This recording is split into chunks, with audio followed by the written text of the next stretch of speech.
Hirap na hirap na nga yung mga tao. Nasunugan. Tapos pag nanakabawa natin ang mga gamit, Nang makarami, pangiti-ngiti na ang grupo ng lalaking ito habang buhat-buhat ang mga nahipong kable ng Meralco. mahangon. Alam mo, may flies sumabay. Alam mo, maululusak mo. Tawag ng may kumista ako, binaba. Lumipag na kayo ng ate. Lahat kung nasa video, pati yung mga nasa bubong na pinuputol yung orange wire. Lahat hanakin. Hindi kayo papaano. Hindi kayo naubos. Or hindi kayo nabigyan. Ay, magandang araw po. Mga batang Maynila, mga lola, nanay tatay, at kami po ay narinig sa opisina ng meron kami nice present sa inyo. Itong nagpa-viral na video na naman ang nangyari kahapon habang yung mga kababayan natin na pinutupo ng apoy, kanilang nangyarihan, bahan, habang nagkakagulo, may mga ilang talongis na akala mo pumunta sa piyesta, nakipiyesta sa sunod. Pero mo, biktima kaya nga sunod yung mga tao. At piniklima pa nila ang mga pagnanakaw ng gamit. Hindi nila naintindihan. Yung mga kuryente pinagkukuha nila, yun din yung kuryente ikakabit sana. After the sunog. As you can see with the video, parang sila nagpangmak na parang walang kupiano, para silang recycling ng doon. Alam niyo yung mga orange wire. Pag-aanin po yan ng privado po. Yan po yung pag-aanin ng RACFO. At dahil dyan sa orange wire na yan, nagkakaroon ng mas safety na electrical supply sa mga community, kahit sa mga squatter o kahit sa mga bahay-bahay. Yan ang bibigyan ng safety para sa mga bahay. Na yung binibigay na kuryente, itas maayos ang pagkakakabit. Kung may sunog, yan din ang ng Philippines para ma-power off yung mga bahay. Lalo na yung hindi nadamay ng sunog. Imbis na makarecover tayo ng mabilis, hindi mga tao yata talagang walang tamang pag-iisip o wala sa sarili. Hirap na hirap na nga yung mga tao. Nasunugan. Tapos pag nanakabawa natin ang mga gamit, talo kasi nila, natira na kasi pag may sunog ng araw, mga nagtamdo, parang libre zone sa Maynila. Kaya nga ako nagpunta ron dahil gusto ko mabilis na makapula yung sunog. Pero di ba rin, talagang kaya na maraming audience, maraming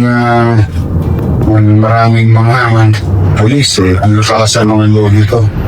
But gusto ko lang tayong i-update tungkol dyan sa sunog na yan. Yung mga suspect sa video. Ito, dalawa. Yung mga pinagagawa mga talong na sa mahangon. Alam mo, may flies sumabay. Alam mo, maululusak mo. Tawag ng may kumista ako, binaba. Lalo kayo isang video. Meron pa isang video na nagbabayala. O pa yung mga nasa video doon. Lumipag na kayo ng address. Kaya kanina, nung nagpunta ako sa sunog para magbigay ng financial assistance na city government para sa mga pamilya na sunugan.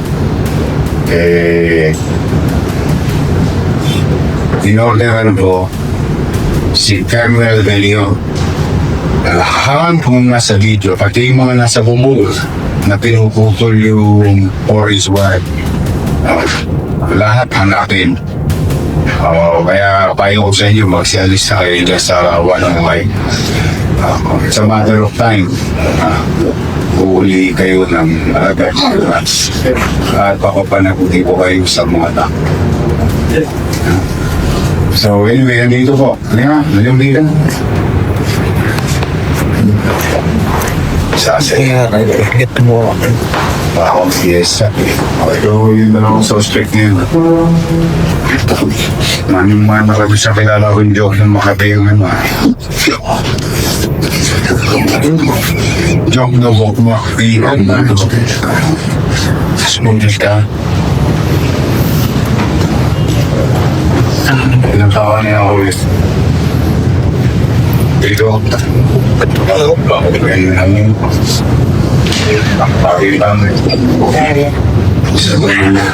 Masakit dito, nasunugan ba ito? Sunugan ka? Tama ba? Kasi building na yun, yung bao. Alam mo yun. Sa kailong Hermina Lucido.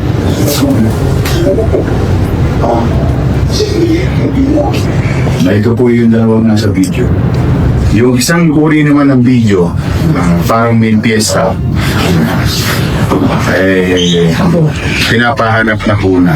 And they're going to be charged in violation of 3, open close parenthesis A, close parenthesis, open close parenthesis 1, close parenthesis of RA 7834 for anti-electricity and electrical transmission lines, gas materials, film frames out of 1994. Na-inquest na dalo. Ano yung ako? Inquest na. Ayan. Ang mga tulonggers, mga nanonood. Sabi ko, paulit-ulit na lang. Araw-araw hindi naman English. Para nyo ba mapapagod kami? Hindi kayo mapapagod. Hindi kayo naubos. Or, hindi kayo nagigil. Ito na po sila. Sila po ipapanabatin natin sa Off-Naramas. Pwede lamang po. Sige, bilhin nyo lang. Pwede lamang po. Mga bakang mingila ko. Rest assured. Hindi tayo perfecto bilang gobyerno. Pero once they commit this crime in the city, they make sure that they're going to pay the price. Yan ko, nagbalik namin sa taon ko sa Senate. So, yung sinabi ko kanina, gusto makakabili namin sa tundo. Alam mo, di bali tayo mahirap, di bali tayo squat. Kung tayo maging jowa, di bali tayo mahirap, di bali tayo squatter. Ang gusto ko panatag ang bang buhay sa Manila. Maiwanas, may isang disiplina, may pagkain sa kapwa, pagmamala sa Afrika, at panatag na ako. Kaya po, pipilitin ko araw-araw na pag-obligation. Karapatan niyo po yan. Magkaroon ng kapanatagan sa pamumuhay in Quezon. So, standby lang ko lagi sa mga updates namin.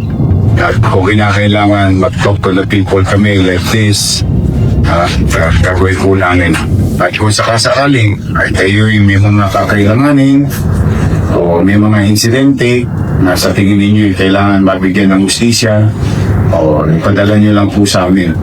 At nagpapasalamat kami sa mga netizen na nagpo-post at tinatag kami. Or you're calling our attention to do our job. Thank you sa inyong lahat. And our own little way to do our best. So muli po, maraming salamat. Pag-iingat kayo mga batang Maynila sa mga minamahal kong senior citizen. Mga nanay tatay ko. Pagpalain nawa kayo ng mga COVID trabaho. Manila out. God first. Thank you.